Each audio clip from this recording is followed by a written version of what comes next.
Então, nessa aula, a gente vai conversar um pouco sobre a seleção de exercício. Então, o que eu deveria pensar na hora de prescrever e montar um treinamento? Primeiro, a gente deve entender a característica anatômica do músculo em questão. Então, por exemplo, o peitoral maior tem uma característica anatômica, o latíssimo do dorso, por exemplo, tem outra característica anatômica, o bíceps braquial tem uma característica anatômica, o tríceps braquial tem outra característica anatômica. Então, entender sobre o músculo em questão. Quais são as direções, por exemplo, da fibra desse músculo e quais exercícios eu posso selecionar para contemplar essas direções da fibra, por exemplo. Quais são os movimentos articulares que esse músculo realiza? Então, além de entender sobre a anatomia do músculo, entender também quais são os movimentos articulares que esse músculo realiza. Então, peitoral maior, por exemplo, ele é um adutor do ombro, ele é um adutor horizontal do ombro, ele também auxilia na flexão do ombro. Então, se eu entendo, por exemplo, que o peitoral maior ele faz adução horizontal do ombro e ele faz também a flexão do ombro, eu tenho que pensar em exercícios que contemplem, por exemplo, esses movimentos articulares. Pensar também, por exemplo, na relação comprimento-tensão e a amplitude de movimento do exercício. Existem exercícios que vão expor esse músculo ao maior alongamento, ou seja, a uma maior extensibilidade e logo uma maior amplitude de movimento, e outros exercícios que trabalham no ângulo um pouco mais encurtado, ou seja, não expõem esse músculo a tanto alongamento. E isso também é um fator importante. Então, eu acredito que a gente deva contemplar os seguintes aspectos. Existem outros também, tá? Mas eu trouxe apenas alguns aqui para vocês. Planos e eixos de movimento. Então, entender se esse músculo ele trabalha em diferentes planos e eixos ou se ele trabalha só em um plano e eixo de movimento. Entender quais são os movimentos articulares que esse músculo realiza e, a partir desse entendimento, selecionar exercício para cada movimento articular que esse músculo realiza. Entender qual é a relação comprimento-tensão desse exercício, qual é a amplitude de movimento desse exercício e se expõe o músculo, por exemplo, a um alongamento maior ou se trabalha com ele muito encurtado. E dessa forma também, por vezes, selecionar exercícios que exponham a essa extensibilidade maior, a esse alongamento, e também pode utilizar exercícios que coloquem o músculo numa posição um pouco mais encurtada, né? Mas sempre dá preferência para expor o músculo ao seu comprimento total. E variações de vetor de força.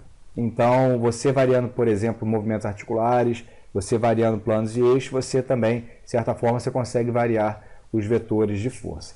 Tá? E isso é importante também, principalmente para músculos que apresentam fibras em diferentes direções, como, por exemplo, o latíssimo dorso e o peitoral maior.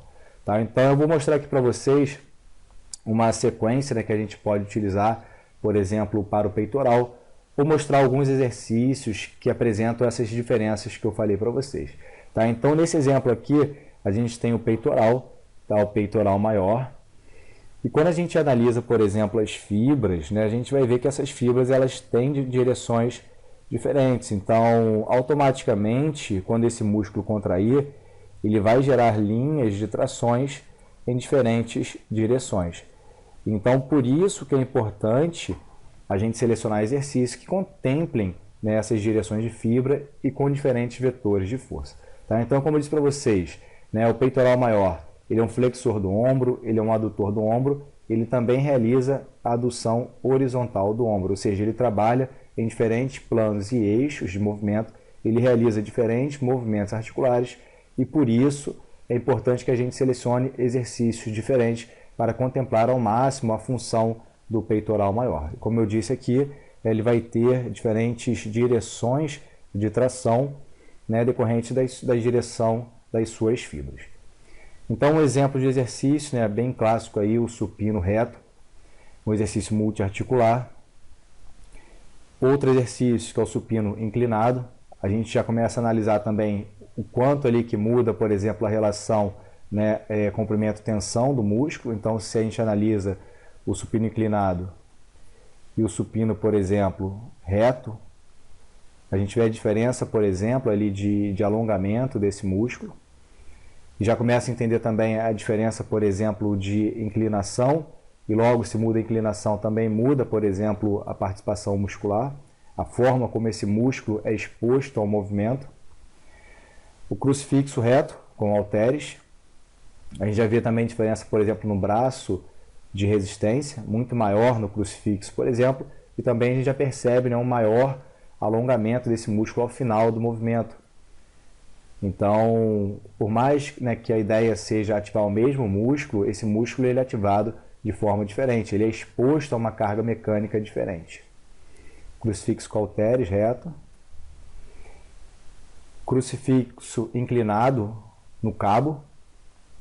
Uma variação também interessante, porque a gente sabe que os halteres são dependentes da força da gravidade e por isso tem torque diferente em sua angulação. E o cabo ele mantém uma tensão mais constante, então uma variação também interessante. E o crossover, por exemplo, realizado no cabo.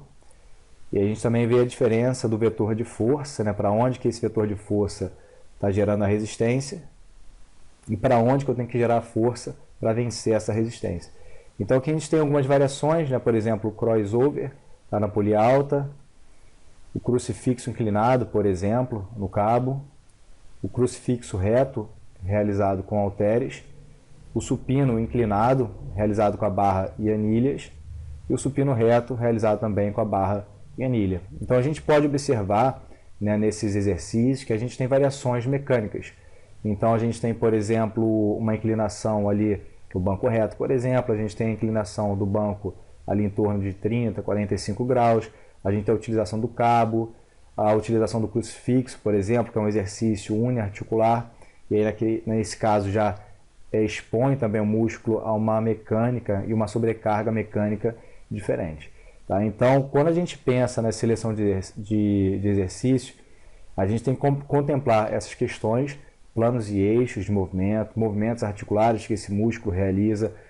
O alongamento muscular está extremamente importante, não ficar somente trabalhando com o músculo encurtado, expor esse músculo a um posicionamento mais alongado, tá? Isso é extremamente importante. E variações também de vetor de força do exercício. Então, selecionar exercícios que tenham diferentes vetores de força e contemplem os movimentos articulares do músculo em questão. Então, nessa aula que eu mostrei para vocês algumas variações que a gente pode utilizar, pensando, por exemplo, eu coloquei aqui entre aspas no peitoral, tá? Porque a gente sabe que outros grupos musculares também participam de exercícios que a gente mostrou, tá? Como, por exemplo, supino, a gente tem o deltóide anterior, tem o tríceps braquial, então não é um exercício isolado, mas classicamente aí a gente diz que é um exercício para o peitoral.